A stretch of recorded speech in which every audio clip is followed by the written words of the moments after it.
What is up, friends? It's your friendly neighborhood Smoke Joe Star here, and I just want to talk to y'all in a cool, calm, collected voice. It's gonna be a little bit different from my regular content, so as y'all know how this goes, man, I saw something and it provoked some thoughts in the theater of my mind, so I have to talk about it. And that is, are you carried by your Tekken 8 main? So for those of you that don't know the terminology, carried basically means you can pick a character, not know anything, and find success.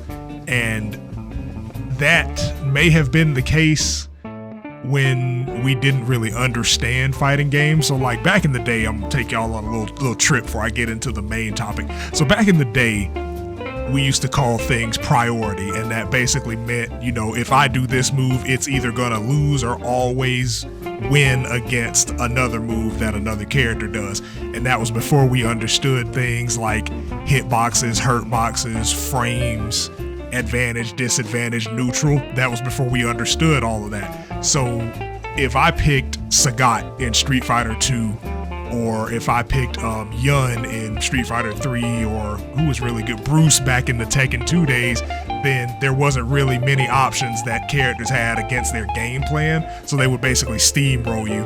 And today that would translate to essentially somebody with a really good toolkit. Now, us and the developers know more now than we did back in the 80s or 90s and early 2000s about fighting games and how to balance those things. But just like anything else, there is always going to be a certain pecking order. There are going to be characters that are stronger than others. There are going to be characters that are weaker than others. It's just the way it goes anytime you have more than one thing on a list. So the topic of today is Tekken 8 and being carried. So I'm in a Facebook group already. That should be hilarious to you because we all know how Facebook handles engagement. But the topic came up of someone just being pissed off and saying that, you know, insert here character is so carried, or everybody's carried by X character. And the character they were talking about was Yoshimitsu. And if you know anything about Tekken, specifically Tekken 8 in this case, Yoshimitsu is what's known as a gimmick character. Like, there's a lot of things that he does that are just goofy, that don't really, is unorthodox would be the easiest way to explain it. But if you've played Yoshimitsu, you know that there is a method to the madness.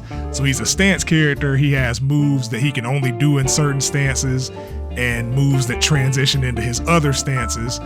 And you know, certain things like Flash, which is a 6-frame, it comes out in 6 frames, parry basically that can lead into a combo.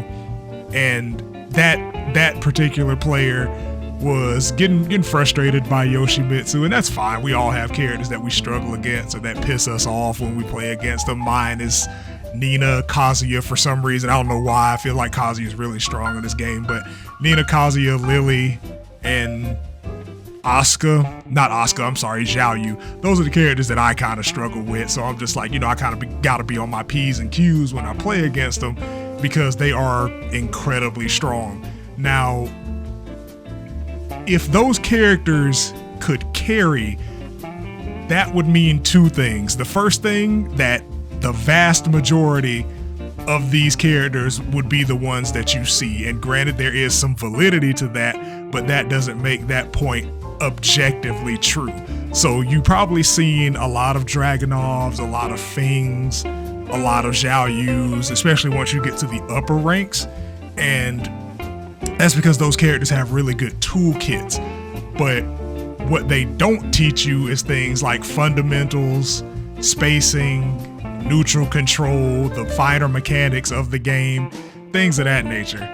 The second thing that calling those characters carry characters means that you could take a player from the lowest skill level, put that character in their hands, and they're going to be able to reach the highest or closest to the highest skill level in the game.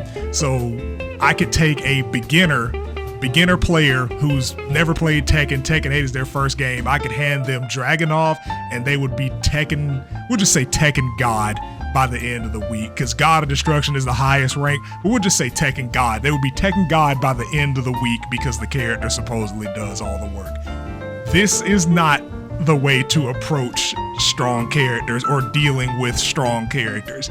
And the analogy I used, like when I explained it, because I explained basically what I just said, the character has strong tools. That's true. That's fine. And again, in any type of situation where you have more than one thing, something or things is always going to be better than others. And the way I'm going to paraphrase myself, but like the way I worded it was like, if these characters carry, then that's what 90% of the player base is using. Even out of the top 5 characters in the game, or the top 5 characters with results at tournaments, they're like in the middle of the pack in terms of popularity.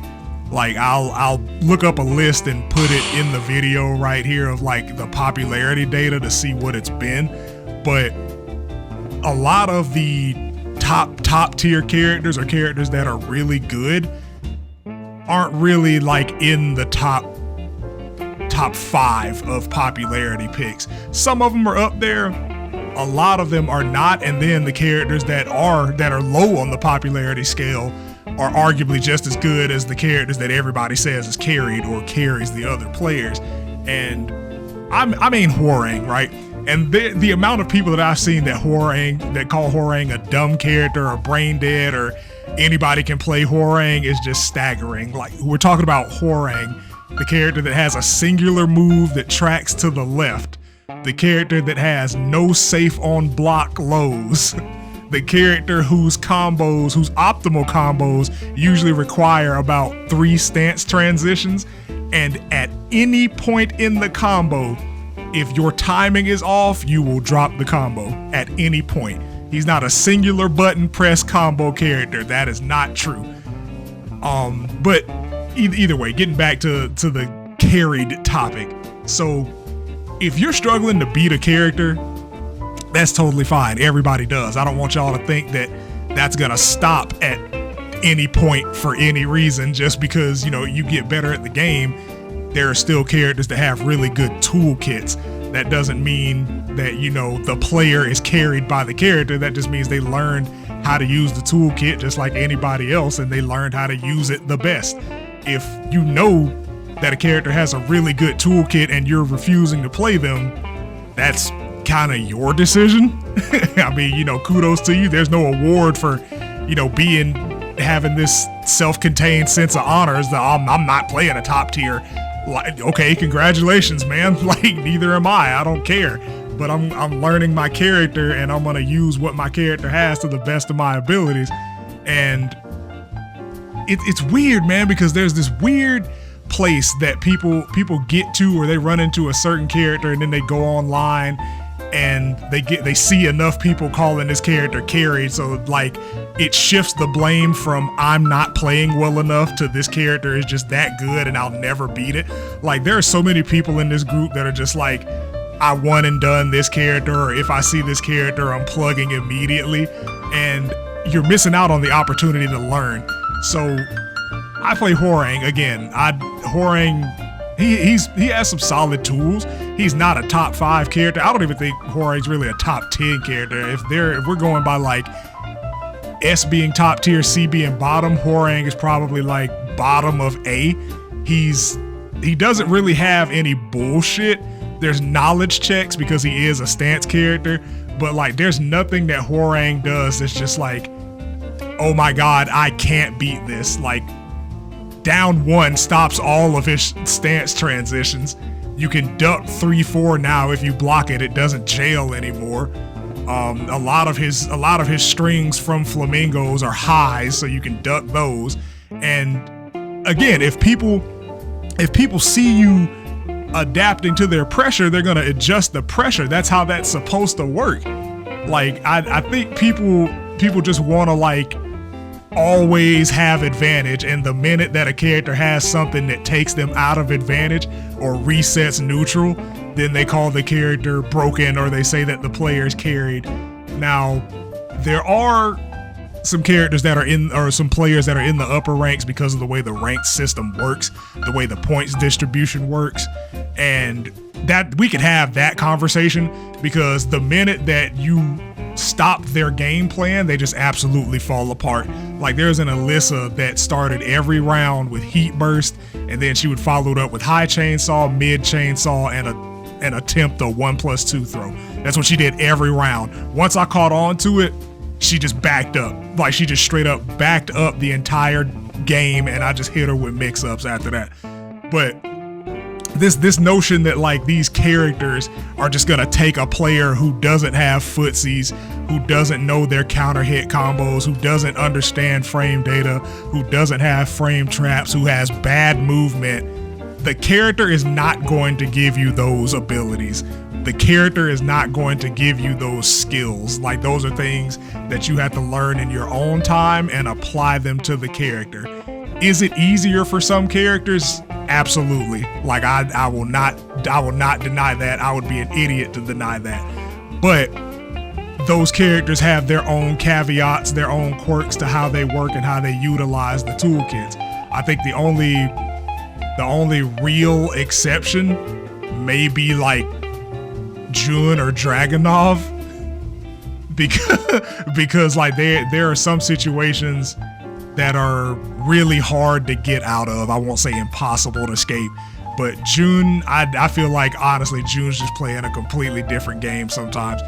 But that's really like kind of where I landed, and I hate when people make ill-formed statements and try to treat them as fact, because this dude really sat up here and said Arslan Ash is carried. He's not even winning every Tekken 8 tournament.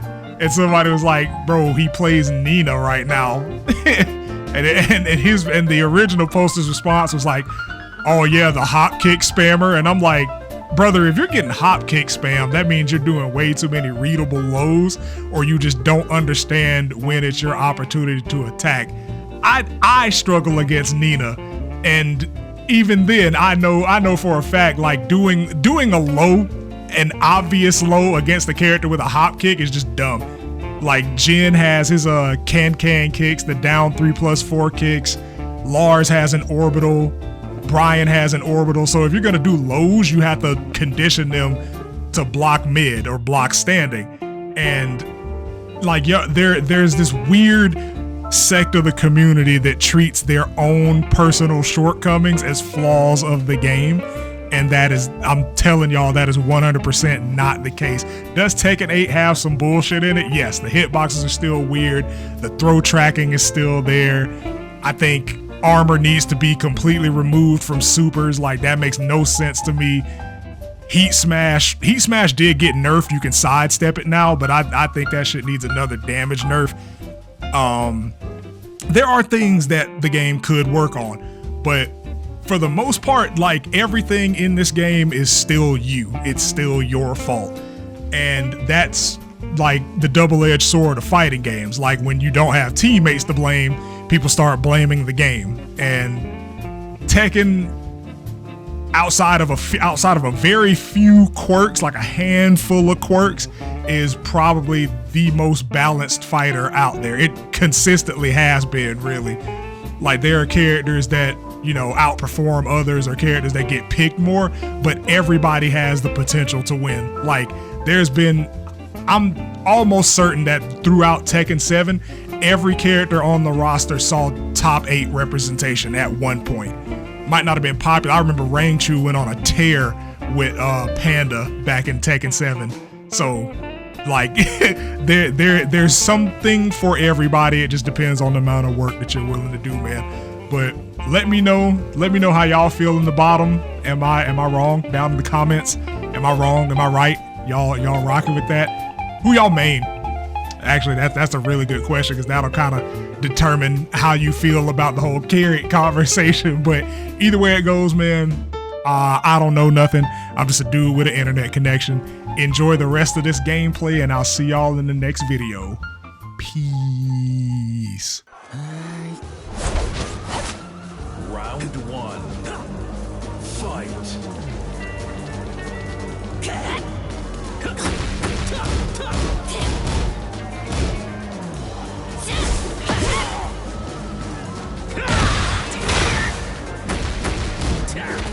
Yeah!